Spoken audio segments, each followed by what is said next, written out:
But not my No. See you later. I'm being... Sorry, can't do this.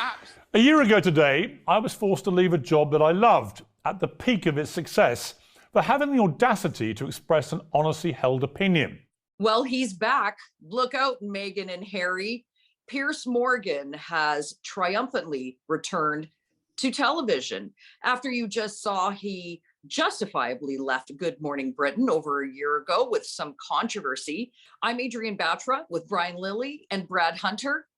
Brian, just remind us again, what precipitated that big blowout with Piers Morgan and Good Morning Britain?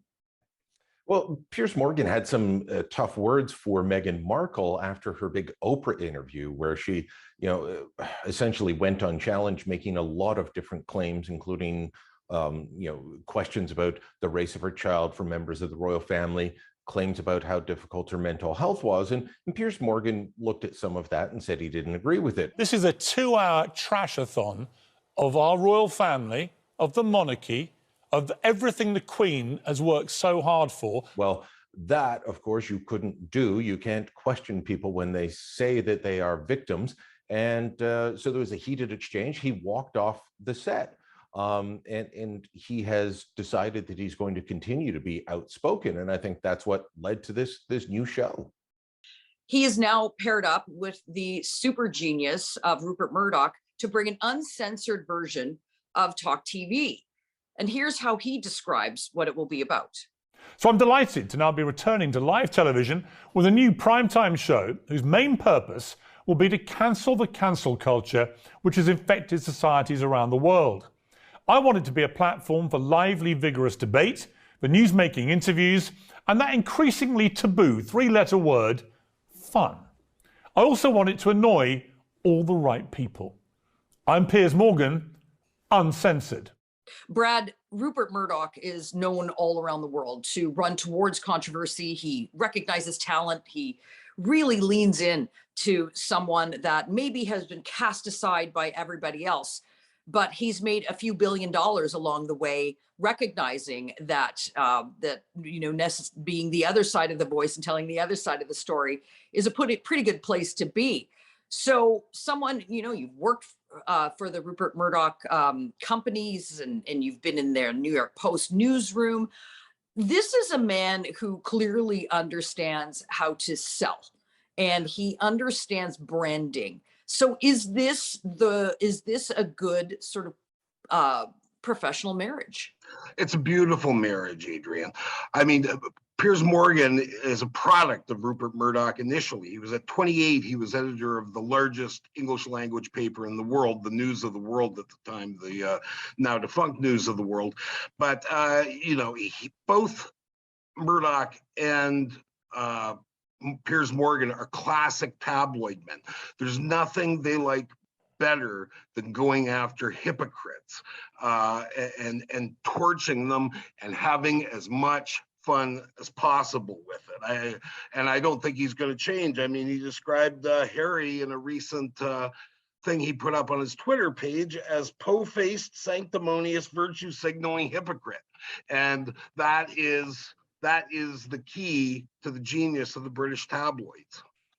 And Brian, of course, he's had some very choice words for our Prime Minister, Justin Trudeau. And whenever Piers Morgan says anything about the woke, the left, those comments go viral because they come from a place of thoughtfulness. It's not just, casting aspersions. He actually has thoughtful rationale and reasoning behind his disdain for politicians such as Justin Trudeau. So he wants to tackle this, he wants to cancel culture. Is that an insurmountable task? It could be. I mean, Piers Morgan was canceled in the past, not only with Good Morning Britain, but he had a show on CNN where he wasn't exactly the right fit for what CNN wanted, if you remember. And he tried to go into this woke left culture that he now wants to poke fun at. And it wasn't a good fit for him. And that show ended up canceled. And, he went back to Britain for a bit, and now he's back and forth in both countries. Canceling cancel culture, though, is difficult, but he's going to have allies in this now. And it's not just people on the so-called right that are saying, you know what? Enough of this. Let people live their lives. Let them say what they want.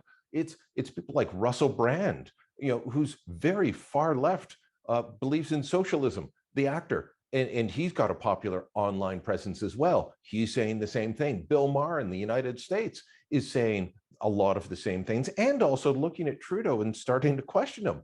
So, there will be allies for this. And I think this could help in the ongoing pushback against cancel culture, which is cancerous, I think, to our society, and cancerous to the idea of free speech, free expression, these things that we supposedly hold dear. Brad, we at the Toronto Sun, of course, find some comfort in these sorts of things because we have made an entire industry in the newspaper business here of making those who are comfortable, we make them uncomfortable. We sort of stick our fingers and poke our finger in the eye of those who, deserve it. And I think that there is a real desire out there for this type of journalism and really pushing back on what has been a tidal wave of how to live your life, what to say, what not to say, who you're allowed to speak to, and all of this notion of woke culture. But I think that Piers Morgan really has an extraordinary opportunity, obviously a huge, huge platform, but he himself has said that he wants to do all of those things to go after the, quote, right people. And so what does that mean? Who are these people he's referring to? Well, Adrian, they could be politically correct professors, petulant social studies students, whiners, hypocrites of all sort, or as Tom Wolfe described once, that his job was to make the weenies scream. And that's, Harry and Meghan won't be let off the hook, nor will a slew of hypocritical celebrities flying to environmental conferences in Learjets. So I think he's got a wide field. Well, I think Piers Morgan is going to be an equal opportunity flamethrower. So watch out, Joe Rogan. I think there's going to be some competition on the horizon. Who is going to capture the audiences? But I know someone we all know will certainly be watching, and it's our city editor, Jonathan Kingston, because not a day goes by when he doesn't send us a message about something or other that Piers Morgan has written or tweeted. He's a big fan. But will you be watching Talk TV? Let us know in the comments below. And don't forget to subscribe to our YouTube channel.